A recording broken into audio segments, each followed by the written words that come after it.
정부와 기업이 이제 한 몸이 돼야 합니다.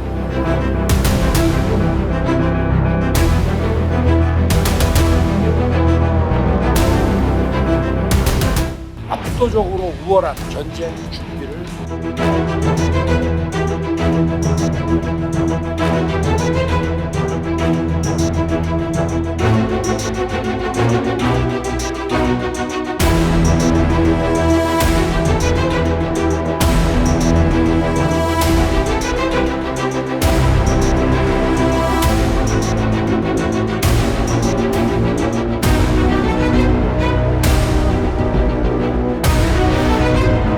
우리의 생존권 자체를 위협하는 수준까지 올라왔기 때문에 노동에 대한 가치를 떨어뜨리고 노동조합을 약간 무력화하려는 그런 거이기 때문에 다른 거 필요 없이 같이 투쟁하고 같이 승리하는 거지. 한별노조답게 제대로 하나로 뭉쳐서 제대로 한번 싸워보자.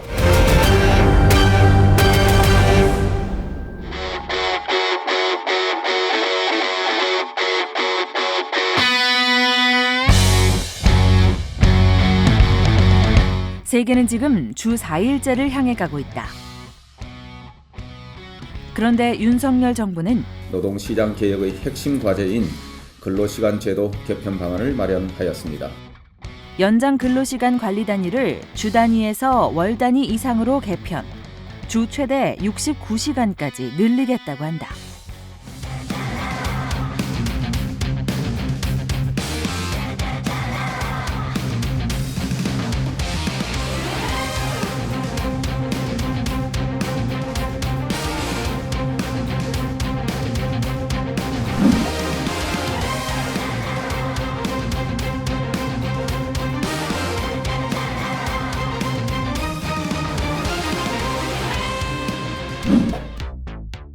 근로시간 저축 계좌제, 선택적 근로시간제 정산기간 현행 1개월에서 3개월로 확대, 노동시간을 자본 마음대로 늘렸다 줄였다 하고 수당을 주지 않고 연장 근로를 가능하게 만든다. 부려먹을 때는 밤 12시까지 뭐 이렇게 부려먹고는 돈 안 주고 나중에 쉬어. 그 나중에 쉰다고 해서 그때의 피로가 나중에 풀어지냐라는 거죠. 노동계약이 현실화된다면 나 또한 노동자로서 살 수가 없다.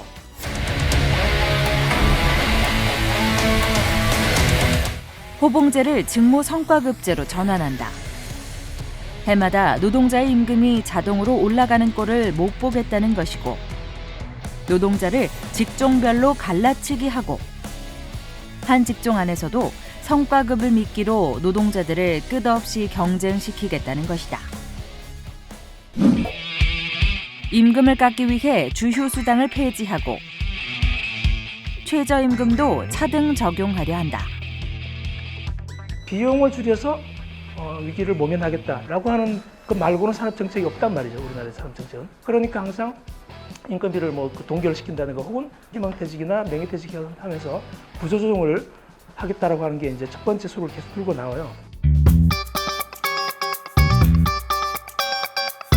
이미 법원에서 불법으로 판결난 불법 파견 문제를 전혀 해결하지 않고 방치하면서 안 그래도 비정규직 문제가 심각한데 비정규직을 더욱 확대한다.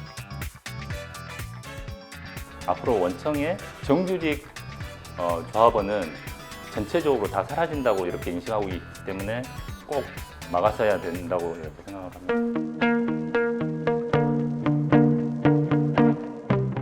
중대재해처벌법 시행 1년이 지나도록 실제 처벌은 단 한 건도 없다. 그럼에도 정부는 사업주 형사처벌 조항을 없애는 중대재해처벌법 개혁을 예고했다.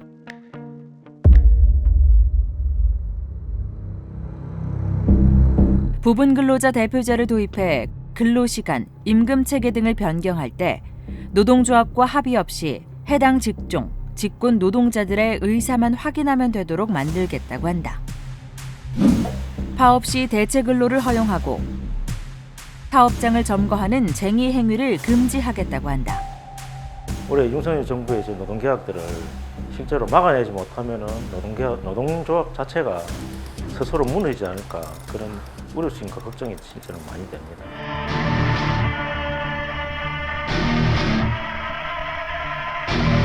노조의 정당한 파업 행위를 북한의 핵 위협에 비교할 만큼 현 정부는 노조를 불법시하고 공격한다.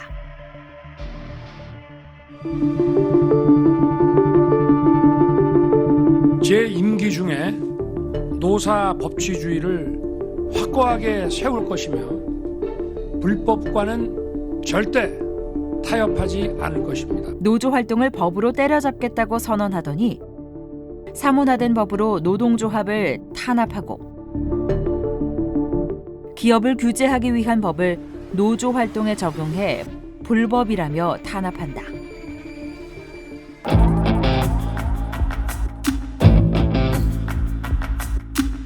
노사가 자율로 맺는 단협과 노동조합이 자율적으로 만드는 규약에 시정명령과 과태료 처분을 내리고 있다. 지금 어쨌든 윤석열 정부는 산별노조에 대해서 인정하기 싫은 거거든요. 산별노조 집단 탈퇴가 그런 규약에 대해서 시정명령을 바로 하고 있다. 법원 판정도 무시한 지금 행정조치를 하고 있는 거거든요.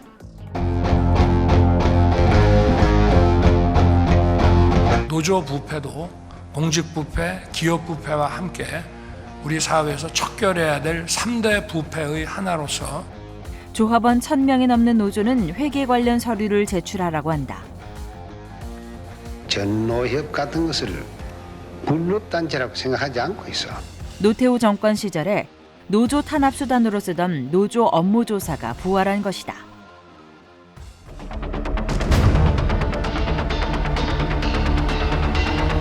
노조 탄압에 대통령부터 국무총리, 국토교통부 장관, 경찰, 검찰까지 나서고 국가정보원과 경찰이 민주노총 서울 사무실 등 10여 곳을 동시에 압수수색했습니다. 민주노총 죽이기에 국가정보원까지 등판한다. 그야말로 국가 권력을 총동원해서 민주노조 죽이기에 나서고 있다. 지금 현재 자기들 정권 유지를 위해서 가장 큰 적은 민주노총이라고 생각하기 때문에 민주노총을 깨면 자기들 대항할 상대가 없어진다. 그래서 자기 마음껏 노동 탄압이든 뭐든 자기 계획에 뜨는 것들 진행할 수 있지 않을까 이런 생각인 것 같아요.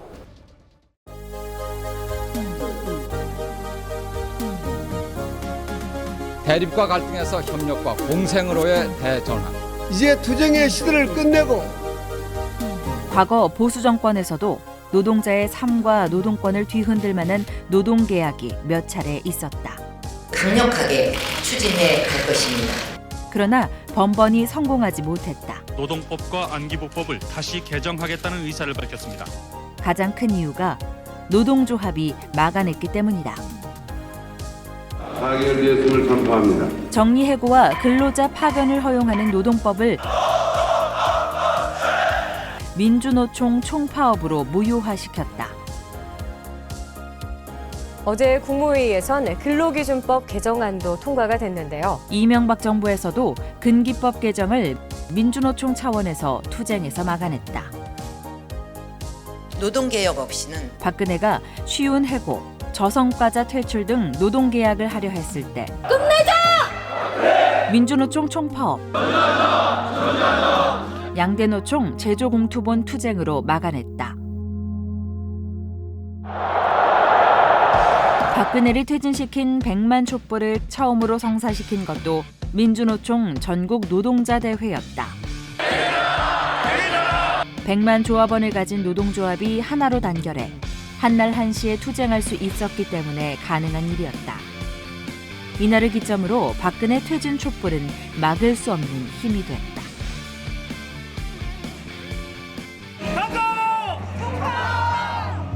민주노조는 노동자의 삶을 개선시키기 위한 조직적인 투쟁으로도 한국 사회를 진보시켜왔다. 내년 7월부터는 종업원 수가 20명이 되지 않는 사업장에서도 주 40시간 근무제가 시행됩니다. 대표적으로 시민들의 삶을 가장 크게 바꿔낸 주 5일제는 조직된 민주노조, 특별히 산별노조의 조직된 투쟁의 결과였다. 한국 사회를 한 걸음 앞으로 나아가게 하고 실질적으로 민주주의를 실현시켜온 것은 조직된 민주노조의 힘에 의해서였다. 노동조합이 투쟁하지 않았다면, 노동조합이 지금까지 싸워오지 않았다면 지금 우리가 자본에 의해서 착취되어지는 수준은 훨씬 더 높아져 있을 테고 사회적으로도 훨씬 더 열악한 조건이 형성돼 있을 거라고 생각합니다. 화섬식품노조도 이런 민주노조의 가치를 지켜왔다. 산별노조로 더 크게 뭉치면서 전 산업의 노동 환경을 바꿔내기까지 했다. IT 노동자들이 지금 활동을 시작한 지 몇 년 되진 않습니다. 한 4년 정도 이제 됐는데요. 이 짧은 시간 안에 어떻게 보면 저희가 가지고 있는 힘보다 많은 것을 좀 바꿔내기도 했거든요. 그 사실 원동력이 될 수 있었던 문제는 노동자들 간의 연대였고 산별노조로서 함께 활동을 했기 때문이거든요. 산별노조이기에 우리 사회에서 가장 열악한 노동자들의 노동권을 보호하는 일을 할 수 있었다.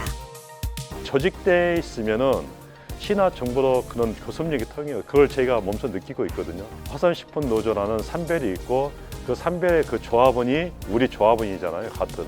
제 조합원이 300명씩 가득 넘지만은 시나 정부에서 받아들였던 3만 5천 명이라는 큰 거대 조직으로 받아주기 때문에 어떻든 교섭력에 쌩까고 그러진 않죠. 제 입장에서는 그런 게 큰 힘이 되는 거죠.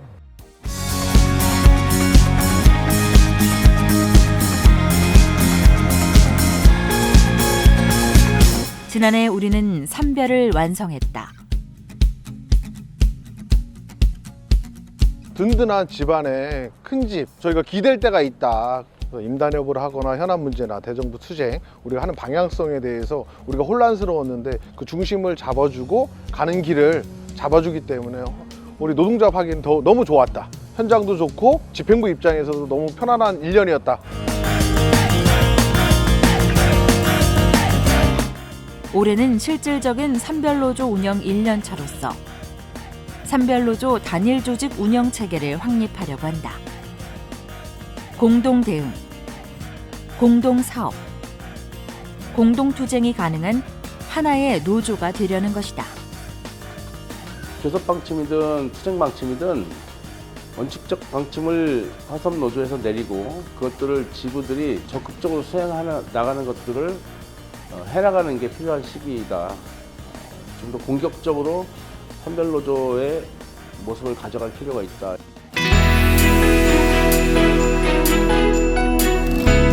산별교섭을 위한 정책 역량을 강화하고 2025년 산별교섭 본격화를 위한 토론과 논의를 통한 산별교섭 로드맵 마련 사업과 함께 지역과 업종에서 초기업 교섭을 시도해 나갈 것이다.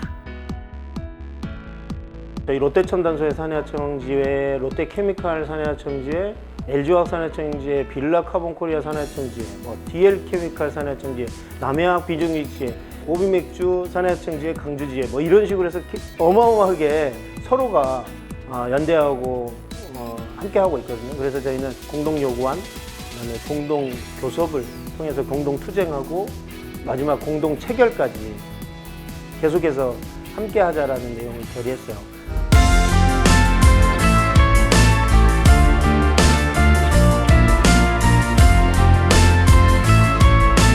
안전한 일터를 만들기 위한 현장 사업을 강화하고 정부의 중대재해처벌법 무력화 시도를 저지한다.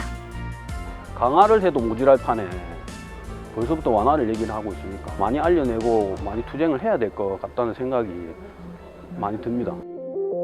2024년 법 제정을 목표로 노후설비 특별법 쟁취 투쟁을 계속한다. 노후 설비는 정년이 없다라는 거. 현장에서 일하는 우리 화섬 조합원이나 플랜트 조합원들이 많이 사망하고 계시거든요. 이분들을 안전한 일터로 바꾸기 위해서는 노후 설비 특별법이 굉장히 중요하다고 생각이 됩니다. 직장 내 괴롭힘과 성희롱, 성폭력에 적극적으로 대응하여 조합원을 보호하고 직장 문화를 바꾸는 노동조합이 될 것이다. 조합원들을 더 자주 만나고 교육과 홍보 활동을 강화해 조합원들과 더 가까운 화섬식품노조가 될 것이다. 저희들이 원하는 해답이나 원하는 결론을 내놓지 못하더라도 구성원들이 합의해서 함께 나갈 수 있는 게 저희 화섬식품노조의 장점이라고 생각을 하고요. 그게 지금 저희 화섬에 굉장한 확장력을 만들었다고 생각을 합니다. 그래서 앞으로도 화섬노조는 그럴 거라고 생각을 하고요. 5만 조직 확대를 목표로 한 조직 사업을 강화할 것이다. 우리가 잘 돼야지 다른 사내하청 조직들도 새로이 노동조합이라는 문을 두드릴 수 있을 거니까 저희가 사내하청 사업 잘해서 모든 노동자들이, 모든 사내하청 노동자들이 힘을 한데 뭉쳐서 투쟁할 수 있는 구조를 만들어내겠습니다. 올해 교섭 요구안에 화섬식품노조의 공동 요구안을 포함해야 하고 올해 교섭에서 가장 중요한 것은 모든 지회가 한날 한시에 합법적인 산별 총파업이 가능하도록 쟁의권을 확보하는 것이다. 이를 위해서는 반드시 교섭 시기를 일치시켜야 한다. 파업을 하고 않고는 나중 문제지만 뭔가 필요한 시기에 움직일 수 있는 조건을 만들어 놓지 못하면 이 핑계 저 핑계 되면서 각자 이제 각계로 다 흩어져 버리지 않을까. 힘을 모아내기 위해서는 3월 달에 전체가 다 동시에 임단협의에 돌입하기로 했으면 돌입을 해서 조정을 넣자고 했을 때 파업을 고민하기보다는 일단 그 단계까지는 함께 갈 수 있는 여건과 조건을 만드는 것이 저는 가장 중요하다고 생각을 합니다. 노동자라 승리하고 민주노조 사수하자! 올해 윤석열 정권과의 한판 투쟁은 피할 수 없다. 노동자 농민을 떠나서 전 국민이라면 다시 한 번 더 생각하고 이 정권에 대해서 맞서 싸워야 되는 그런 부분을 다시 한번 고민해야 되고 힘있게 일어나야 될 시기라고 저는 보고 있습니다. 우리가 가장 잘 할 수 있는 것은 바로 연대와 단결, 투쟁이라고 생각합니다. 이 세 가지 기본을 지켜서 우리가 투쟁을 한다면 분명 우리는 이 싸움에서 이길 수 있을 거라고 생각을 하고 있습니다. 민주노총은 윤석열 정권의 민주노조 탄압과 노동계약에 맞서 7월 총파업을 결의했다. 정권의 전면적인 탄압이 자행되면 언제라도 즉각적인 총파업 투쟁에 돌입할 것입니다. 화섬식품노조는 이 투쟁에 산별답게 하나로 싸울 것이다. 이미 모든 체계는 투쟁본부로 전환이 됐고 2월 22일 대대를 통해서 투쟁 또한 심차게 결의했습니다. 이제는 모든 현장이 함께 동참하는 큰 투쟁을 만들어내는 그런 과정이 필요한 것 같습니다. 다른 때는 몰라도 올해만큼은 이게 말로만 끝날 수 있는 그런 상황이 아닌 것 같습니다. 실제 싸울 수 있는 그런 준비를 현장이 같이 했으면 좋겠습니다. 동지들과 함께 힘차게 투쟁하겠습니다. 투쟁!